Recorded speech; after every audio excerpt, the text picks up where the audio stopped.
일본의 소설 침묵이라는 소설이 있습니다. 엔도 슈샤쿠라는 사람이 쓴 소설인데 17세기 일본에 실제로 가톨릭이 전해졌을 때 일본에 상당한 박해, 엄청난 박해가 있었던 그 사건을 기록한 현실에 좀 기초한 소설, 바로 침묵이라는 소설입니다. 이 소설이 영화로도 만들어졌죠. 17세기에 일본에 엄청난 그런 가톨릭, 기독교의 한 진영이죠. 가톨릭 박해가 있을 때 로마 교황청에 아주 탁월한 신부 한 명을 일본의 선교사로 보냅니다. 그런데 얼마 지나지 않아 일본으로부터 선교로부터 편지가 왔습니다. 얼마 전에 파송받은 아주 유력한 신부님이 배교를 했다는 소식이죠. 그 신부님에게 배웠던 2명의 젊은 사제들이 있었습니다.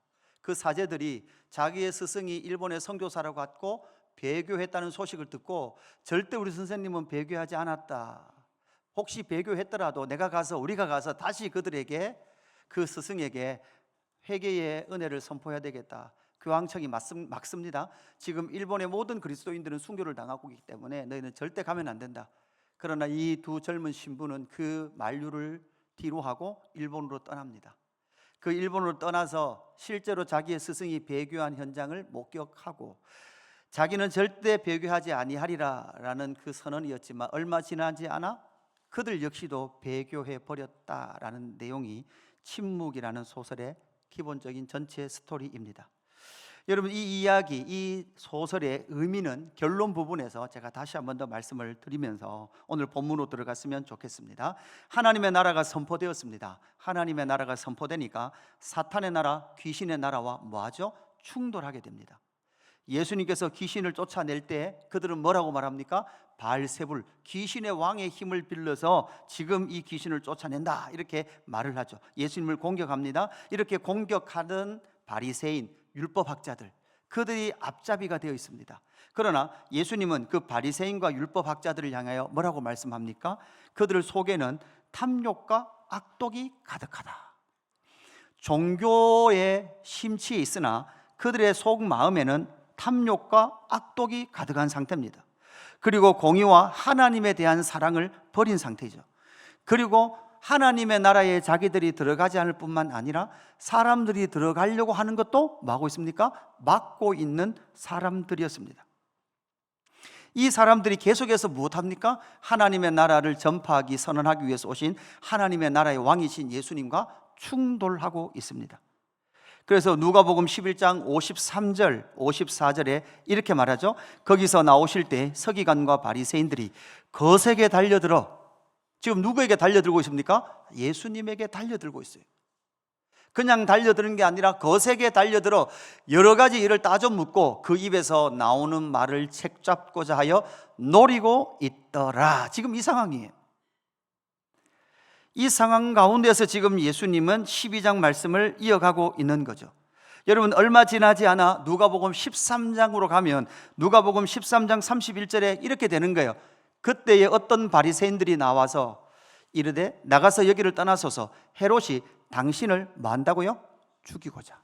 결국은 여러분, 이 헤롯 단과 헤롯 사람들과 누가? 바리새인의 지도자들이 결탁을 합니다. 결탁을 해서 누구를 죽이자? 예수를 죽이자라는 결론에 이르게 되는 것이죠.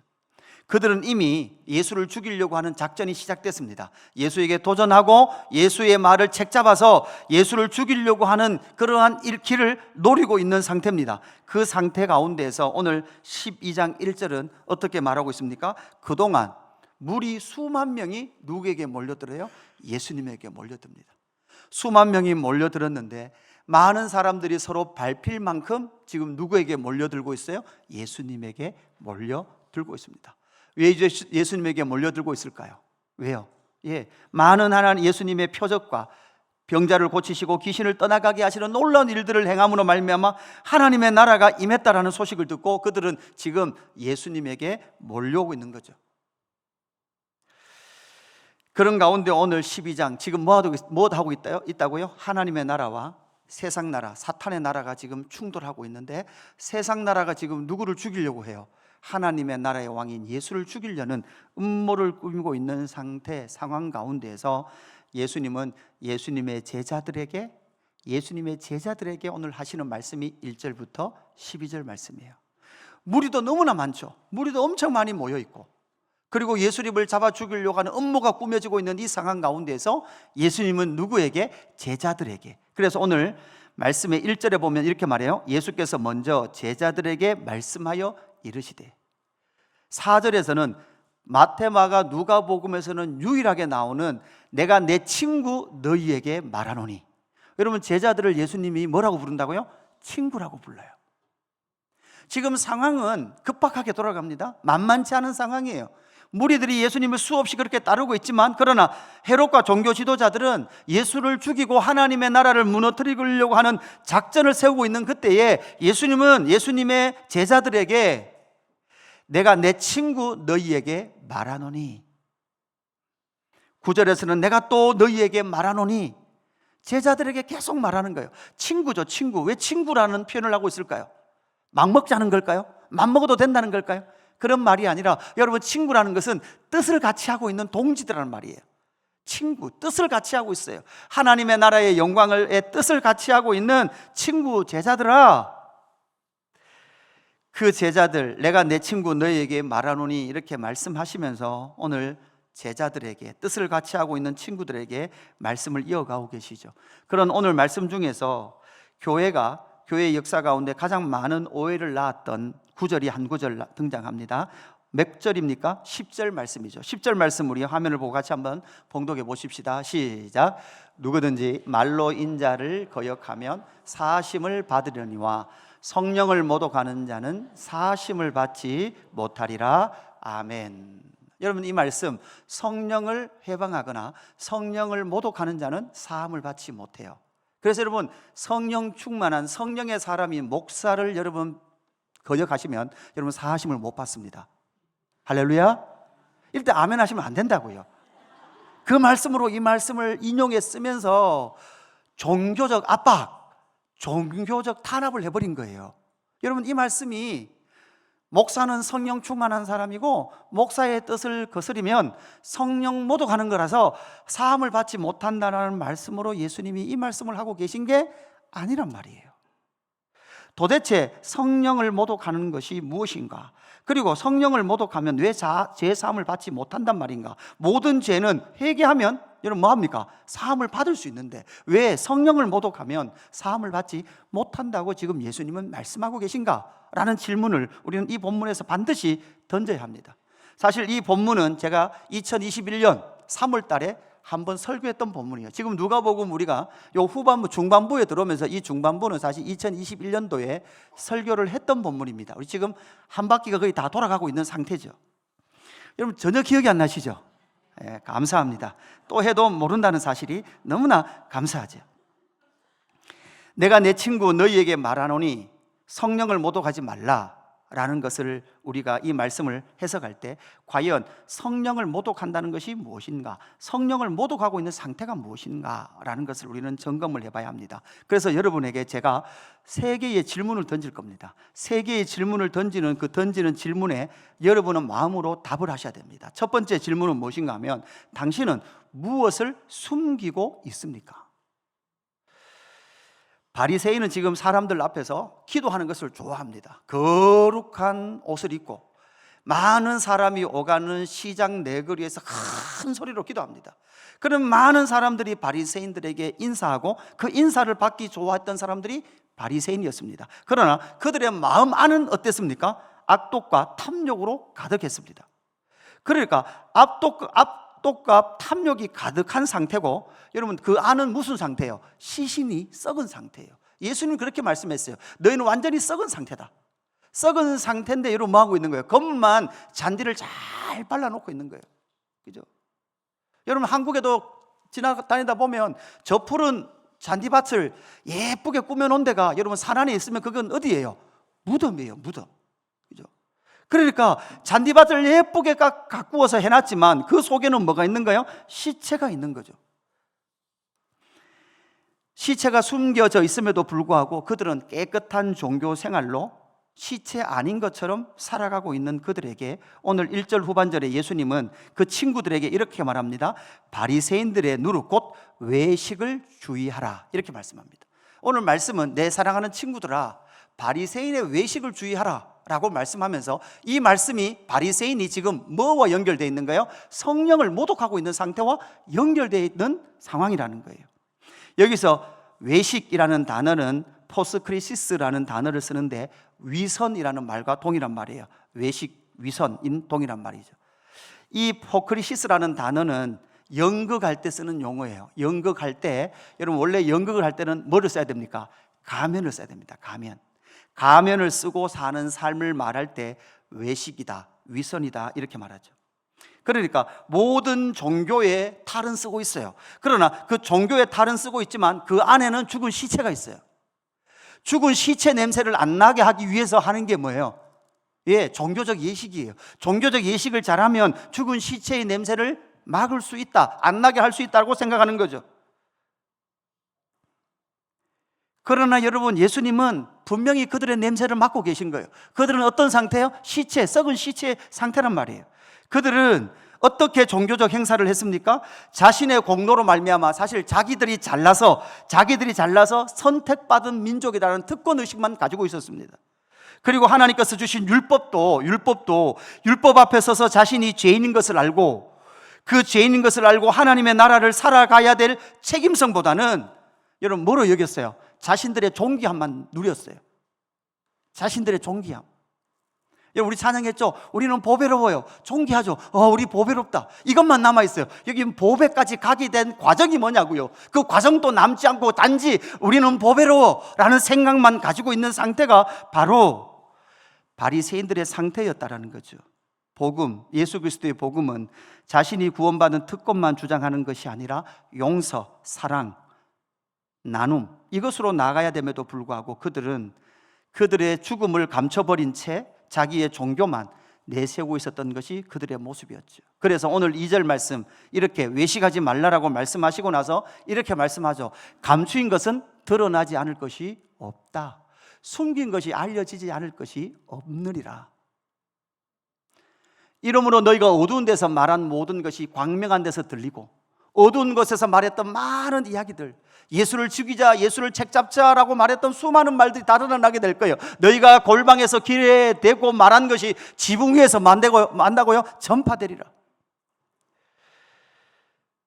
여러분 보십시오. 무엇을 말하고 있습니까? 우리는 모른다고 생각해요. 모른다고 생각하는 거죠.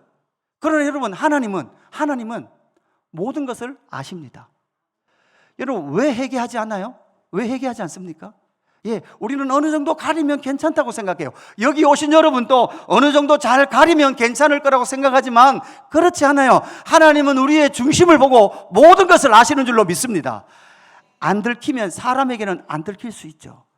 사람에게는 안 들킬 수 있습니다. 그러나 반드시 그것은 드러나게 된다는 거죠.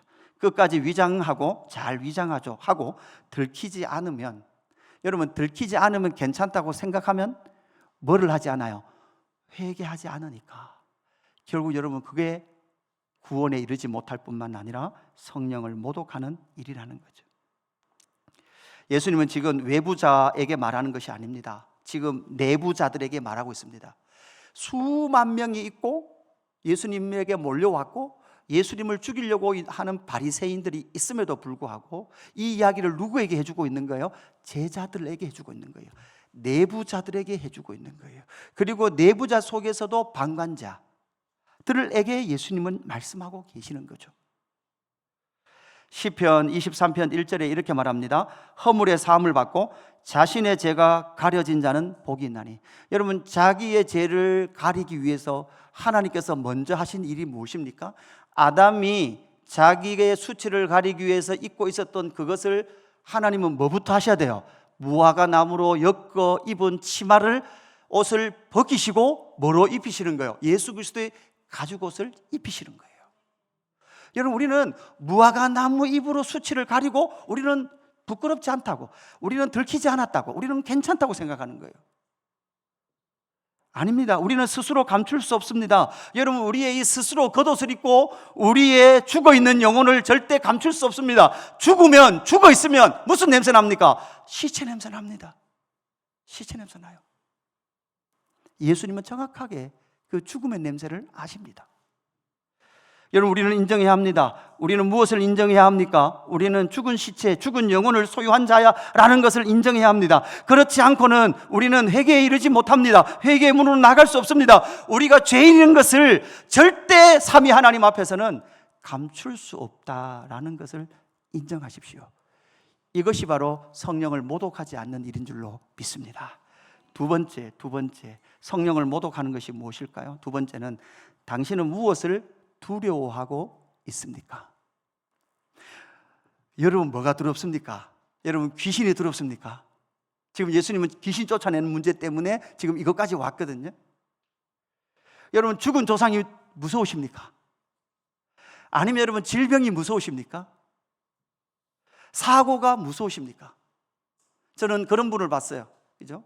그러니까 어떤 사람이 죽는 현장을 목격한 어떤 엄마가 두려움에 사로잡혔는데, 무슨 두려움에 사로잡혔는가 하면 어린 아들 둘이가 있어요. 예쁜 아들 둘이가 있는데, 이 엄마는 무엇 때문에 두려운가 하면 저 예쁜 아이들 못 키우고 엄마인 자기가 먼저 죽을 것 같은 두려움에 사로잡혀 있는 거예요. 너무 무서워서 아무것도 못 하겠다는 거죠. 몇 년 전에 여러분 뉴스도 나온 적이 있지만, 목사님 몇 분이서 고속도로를 운전하시다가, 그죠, 고속도로 맞은편 큰 덤프 트럭에서 철덩어리가 날라와서 그 스타렉스 안에 있던 많은 분들이 그냥 그 철제에 치여서 큰 사고를 당한 현장이 있었습니다. 맨 앞자리 운전석을 잡아서 그 철제가 간을 뚫고 들어가서 이렇게 치료받은 목사님이 계세요. 그 목사님을 제가 만났었거든요. 그래서 한 2-3시간 동안 이야기하고 어떻게 치료받았는지, 그 현장은 기억나는지 물을 게 한 개도 기억이 안 난대요. 뭔가 번쩍했던 빛 외에는 아무것도 기억이 안 난대요. 제가 그 말을 포항에서 2시간 듣고 도로 오는데 고속도로를 딱 타는 순간 건너편에서 계속 이러고 있는 거예요. 이러고. 또 날라온다, 피하자. 죽음도 사탄, 그 모든 사탄의 계략들이 여러분 우리 안에 많은 두려움으로 나타나는 거죠. 사탄, 귀신이 두려운 존재일까요? 야고보 사도는 야고보서 4장 17절, 야고보 목사님은 이렇게 말합니다. 그런즉 너희는 하나님께 복종할지어다. 마귀를 대적하라. 그리하면 너희를 피하리라. 여러분, 마귀는 두려움의 존재가 아닌 줄로 믿습니다. 베드로전서 5장 8절에도 근신하라, 깨어라. 너희 대적 마귀가 우는 사자같이 두루다니며. 여러분, 그냥 보면 우는 사자 같으니까, 여러분 보통 사람은 우는 사자 만나면, 밀림에서 진짜 만나면 여러분 어떻게 될까요? 우는 호랑이 만나면 어떻게 될까요? 그냥 말 그대로 쉬를 싼대요. 그만큼 무섭대요. 그러나 너희들 무서워하지 말라. 그죠? 너희는 믿음을 굳건하게 하여 그를 뭐하라? 대적하라. 여러분, 사탄 귀신은 무서운 존재가 아닌 줄로 믿습니다. 여러분, 누구를 무서워해야 됩니까? 누구를 두려워해야 합니까? 오늘 본문 4절에서는 예수님이 이렇게 말합니다. 내가 내 친구 너에게 말하노니. 여러분, 친구에게 말씀하시는데 예수님은 아주 무서운 이야기를 하십니다. 친구에게. 어떤 이야기 하십니까? 몸을 죽이고 그 후에는 능히 더 못하는 자들을 두려워하지 말라. 여러분, 뭐 한다는 거예요? 몸을 죽이는 그들을 두려워하지 마라. 이 말은 앞으로 제자들이, 예수님의 친구들이 무엇을 당합니까? 몸의 죽임을 당할 거예요. 많이 순교할 거예요. 그러나 너희의 몸을 해하는 그들을 두려워하지 마라. 예수님은 지금 바리새인이나 헤롯을 두려워하고 있지 않습니다. 자기의 몸을 십자가에 달아 죽일 것을 예수님은 알고 있었지만, 그럼에도 불구하고 예수님은 그들을 두려워하고 있지 않습니다. 두려워했다면 예수님이 그냥 한 발 물러서셨을 거예요. 어느 정도 적정하게 이야기했을 거예요. 예수님은 지금 바리새인들을 완전히 공격하고 계시거든요. 너 지금 다 숨기고 있다. 너 죽은 시체다. 너 죽었다 지금. 이렇게 공격하고 있거든요. 너 그 종교 행위, 종교 그거 다 껍데기다. 이렇게 공격하고 있거든요. 5절 같이 읽어볼까요? 5절 같이 읽습니다. 5절 시작. 마땅히 두려워할 자를 내가 너희에게 보이리니 고 죽인 후에 또한 지옥에 던져 넣는 권세 있는 그를 두려워하라. 내가 참으로 너희에게 이르노니 그를 두려워하라. 아멘. 여러분, 지옥에 던지는 권세는 누구에게 있습니까? 하나님에게 있습니다. 아니, 하나님이 지옥에 보내신다고요? 맞습니다. 하나님은 구원의 하나님이시고 심판하시는 하나님이십니다. 하나님은 공의도 만족하시고 사랑도 만족하시는 분입니다. 여러분, 지옥의 권세는 누구에게 있습니까? 하나님에게 있습니다. 하나님께서 지옥에 보내지 않기 위해서 지금 누구를 보내신 거예요? 예수 그리스도를 보내셨습니다. 여러분 따라합시다. 옆 사람에게 축복합시다. 절대 지옥은 가지 맙시다. 다시 한 번 더, 절대 지옥은 가지 맙시다. 그래서 그를 두려워하라, 그를 두려워하라 이렇게 말씀하죠. 그를 왜 두려워해야 됩니까? 지옥에 던지는 권세는 사탄에게 있는 것이 아니라 하나님에게 있습니다. 여러분, 여기서 두려워하다라는 것은 그냥 무서워하다는 것을 넘어서 경외하다는 거예요. 너무나 경이롭고 너무나 크고 너무나 완전하셔서, 여러분 지옥에 던질 때도요, 지옥에 가는 사람들은 한마디도 한 가지 못해요. 이건 잘못되었습니다라고 말하지 못해요. 그래서 두려운 거예요. 더 이상 길이 없으니까 두려운 거예요. 여기서 지옥이라는 단어는 게헨나라는 단어를 씁니다. 예루살렘 서쪽 계곡, 서쪽에서 이렇게 남쪽 밑으로 내려오는 그 계곡, 구약에 보면 이 서쪽 계곡, 여러분 무슨 계곡입니까?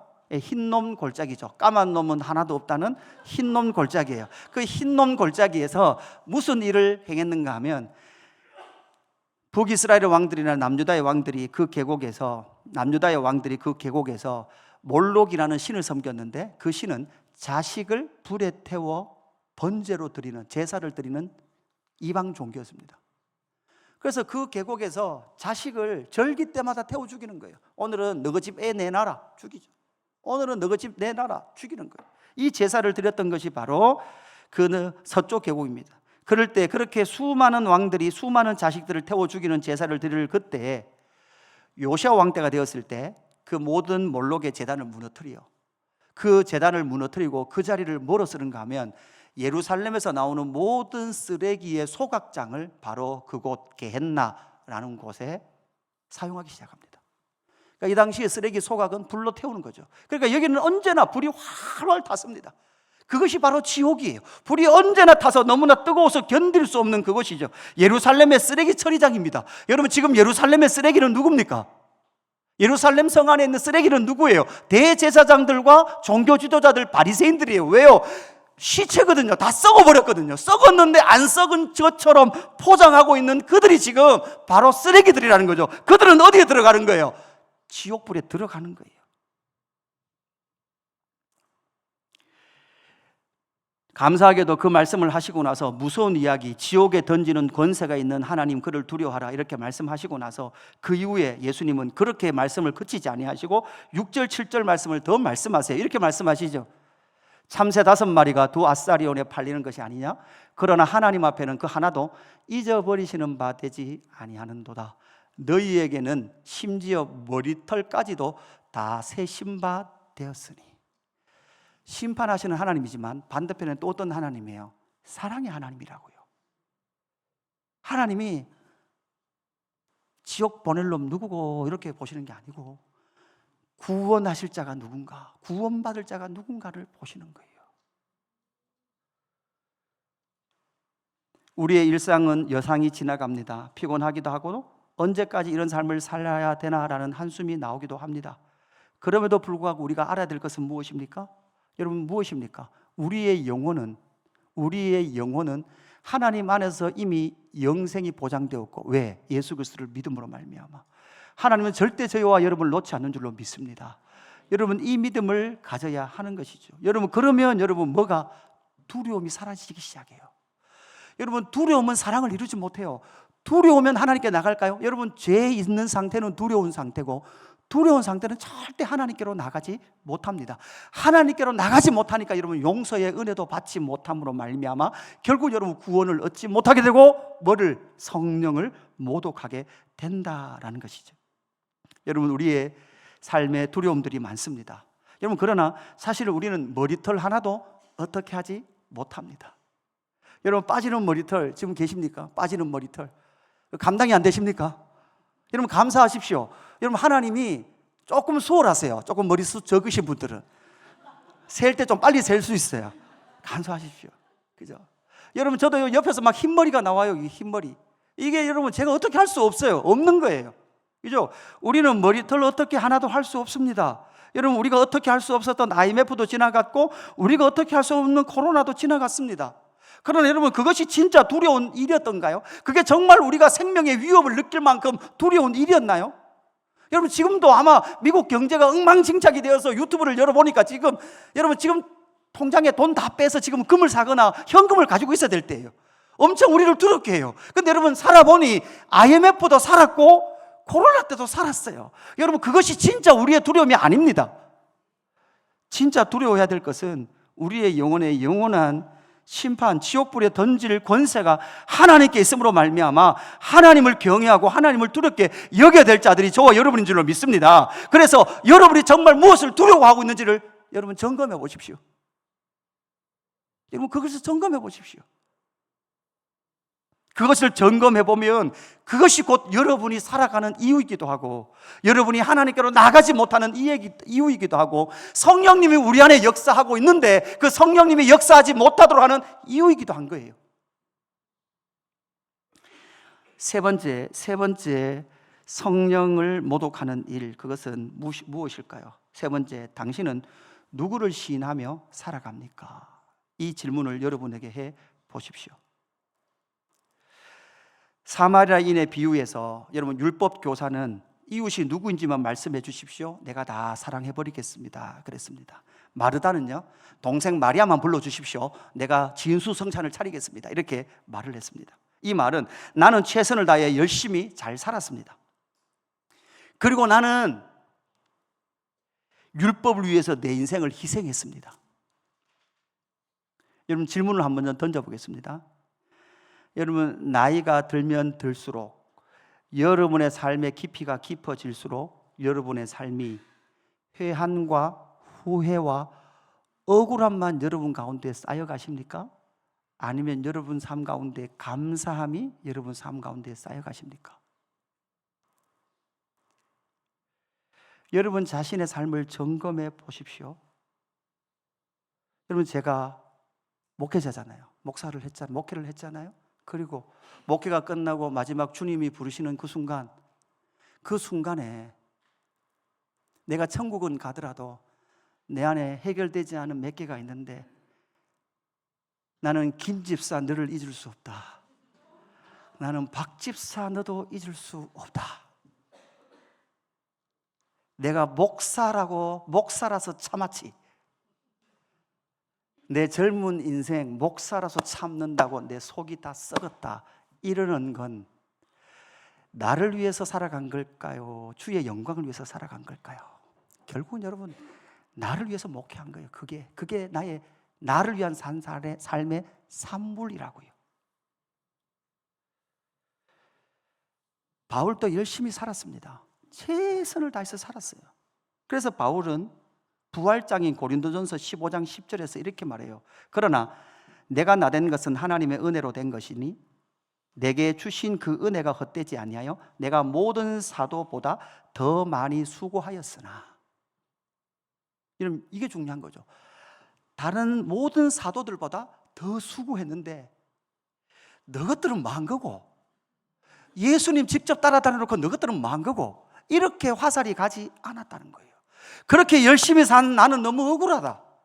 나는 왜 이렇게 선교하다가 로마 감옥 차가운 곳에 이렇게 나는 순교를 앞두고 있는 이런 형편과 처지가 되었느냐? 예수님을 향한 원망이나 사도 공동체를 향한 원망이 아니라, 그 모든 사람의 삶은 내가 수고는 했지만 내가 한 것이 아니라 오직 나와 함께 하신 하나님의 뭐라고요? 은혜로다.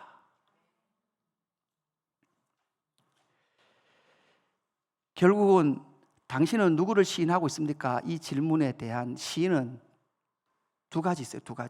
두 가지인데, 시인하라는 것은 법적 용어예요. 호몰로겐이라는 단어를 쓰는데, 이거 시인하면 여러분 최종 판결이 내려지는 거예요. 그런데 사람은 딱 두 개를 시인합니다. 인정하며 삽니다. 나를 인정하고 나를 시인하며 살든지, 아니면 하나님을 시인하고 살든지, 둘 중에 하나예요. 나를 시인하고 내 중심적인 삶을 계속 살면 시간이 지나고 나이가 들면 들수록 남는 건 뭐밖에 없다고요? 원망과 후회밖에 없어요.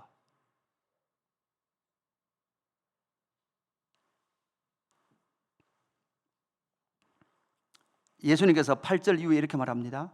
내가 또한 너에게 말하노니 누구든지 사람 앞에서 나를 시인하면 인자도 하나님의 사자들 앞에서 그를 시인할 것이요 사람 앞에서 나를 부인하는 자는 하나님의 사자들 앞에서 부인을 당하리라. 이 말은 지금 이미 임한 하나님의 나라뿐만 아니라 마지막 최종에 도래할 완성될 그 하나님의 나라에서도 예수 그리스도를 시인한 자만이 하나님 또한 하나님과 그의 사자들 앞에서 그를 뭐 해주신다는 거예요? 시인한다는 거예요. 그러나 이 땅에 온 삶이 예수를 시인하지 않고 나를 시인하며 살았던 사람들은 다 뭐 된다는 거예요? 하나님의 시인 앞에 설 수 없다라는 것을 우리에게 말씀해 주고 있죠. 사도행전 7장 51절, 순교하는 스데반이 한 이야기거든요. 목이 곧고 마음과 귀에 할례를 받지 못한 사람들아, 너희도 너희 조상들과 같이 항상 뭐를 거스려요? 성령을 거스려요. 스데반 집사도 이 말씀을 인용합니다. 성령을 모독해요. 성령을 거스려요. 주의 영을 거역합니다. 너희 조상들이 선지자들 중에 누구를 박해하지 아니하였느냐? 의인이 오시리라 예고한 자들을 그들이 죽였고 이제 너희는 그 의인을 잡아준 자요 살인한 자가 되나니. 그러니까 성령을 모독하며 성령을 거스렸던 그들은 너희 조상들처럼 모두 다 뭐를 했다는 말이에요? 오신 모든 선지자의 목숨을 끊어버렸어요. 죽여버렸어요. 그 말은 선지자의 말을 들었다는 말이에요? 안 들었다는 말이에요? 듣지 않았단 말이에요. 선지자의 말의 길을 막아버립니다. 그리고 선지자의 말이 불편하면 여러분 누구를 죽여버립니까? 선지자를 죽여버려요. 여러분 선지자를 죽이면 결국은 여러분 나만 인정하고 인식하고 시인하는 그 삶만 사는 거예요. 선지자의 메시지가 무엇입니까? 여러분 선지자의 메시지는 너희는 죄인이라는 거예요. 율법 앞에 서면 드러나는 것은 무엇입니까? 우리가 죄인이라는 거죠. 여러분 오늘 예수님께서 하시는 말씀은 성령을 모독하고 성령을 거스르는 것은 철저한 자기가 죄인인 것을 인정하지 않는, 자기를 부인하지 않는 그것이 바로 성령을 거스르는 거다라고 말씀하고 있습니다. 디모데후서 2장 11절 바울은 이렇게 말합니다. 미쁘다 이 말이요 우리가 주와 함께 뭐 했으면, 여러분 봐보십시오. 미쁘다, 신실하다, 이 말은 절대 어김이 없다 이렇게 말씀하시면서 우리가 주와 함께 뭐 하면? 죽으면. 여기서 죽는다는 것이 뭐예요? 이것이 바로 자기 부정을 당하는 거예요. 너는 아니야, 너는 시체야, 너는 죽은 자야, 너는 스스로 의로울 수 없어, 예수님이 아니면 너는 정말 구원받을 수 없어 라는 존재라는 것이 철저하게 인식당하는 그 사람이 바로 주와 함께 죽음의 길을 가는 사람이라는 거예요. 그렇게 주와 함께 죽으면 또한 뭐 한다고요? 주와 함께 자기 부정을 당해야만 여러분 뭐 한단 말이에요? 다시 사는 줄로 믿습니다. 새 사람으로 살게 되는 줄로 믿습니다. 그렇게 그 삶을 참으면 또한 함께 왕노릇할 것이요 우리가 주를 부인하면 주도 우리를 뭐 한다고요? 부인한다고요. 여러분 처음 서론에서 말씀드렸던 엔도 슈샤쿠의 침묵이라는 그 소설로 돌아가 보십시다. 여러분 이 소설이 17세기의 일본의 엄청난 기독교를 향한 박해, 그래서 로마 교황청에서 뭐라고 말했는가 하면 일본 땅이 복음을 완전히 점령해버렸다. 일본 땅의 악한 것들에 대해서 복음은 더 이상 힘쓸 수 없다는 것이 로마 교황청의 결론이었어요. 그런데 이 청년들은 아닙니다. 우리 선생님은 절대 그럴 일이 없습니다. 그리고 우리는 그곳에 가면 절대 배회하지 않습니다 라는 믿음으로 그 땅에 갔단 말이에요. 그런데 그 땅에 갔는데 현실은 뭐예요? 진짜 자기의 스승이 배교를 했더라고요. 그리고 자기가 복음을 전하면서 거기에서 만났던 많은 일본의 가톨릭 신자들을 만났는데 누군가 밀고를 하기 시작하면서 그 사람들이 다 하나씩 순교당하기 시작합니다. 자기도 고발당해 감옥에 들어가 있는데 보이지 않는 바로 옆방에서 일본에 있는 가톨릭 신자들을 잡아서 거꾸로 매달고 나무바닥에 요만한 머리 한 통 들어갈 구멍에 머리를 거꾸로 집어넣은 채 코를 뚫습니다. 코를 뚫어서 코에서 피가 한 방울 한 방울 떨어지면서 죽어가요. 죽어가는 5명을 세워놓고 그 현장을 보지 못한 채 소리만 이 신부들이 들어요. 한순간에 죽지 않죠. 죽어가는 그 모든 비명의 소리를 다 들어요. 그리고 일본의 간수가 불러냅니다. 그 사제를 불러내서 예수님이 얼굴이 그려진 동판을 뭐라 그래요? 밟아라.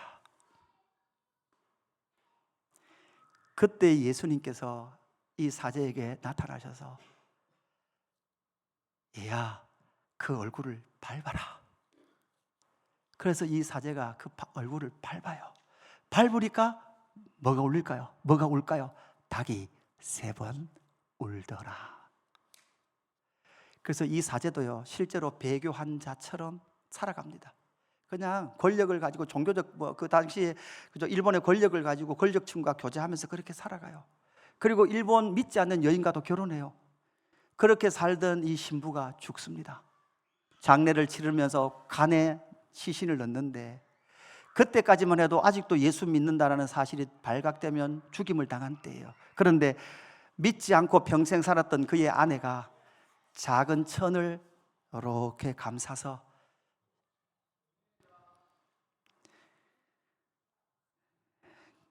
그 시신 안에 넣는데 그 안에 뭐가 있었을까요? 십자가가 있었던 거예요. 그러면서 이 아내가, 믿지 않는 아내가 자기 남편의 사는 삶을 보며, 그 존재를 보며 그가 뭐를 했더라? 예수를 믿었더라. 그뿐만 아니라 이 신부가 배교한 것 같지만, 그러나 그 속에 뭐가, 믿음이 훼손되지 않았더라. 여러분, 배교하고 마음껏 살라는 게 아니에요. 이 소설은 결국 뭐에 있다는 거예요? 자기 부정. 베드로가 예수를 몇 번 부인했습니까? 3번 부인했어요. 우리가 예수님, 내 신앙 좋죠? 예수님 잘 따라가죠? 여러분, 이것이 신앙이 아닙니다. 주님, 나는 스스로 갈 수 없습니다. 나는 스스로 그 일을 할 수는 없습니다 라는 그것을 인정하는 그 사람. 왜 그래요? 왜 그렇습니까? 여러분, 우리는 언제나 숨기는 자입니다. 언제나 숨기는 자예요.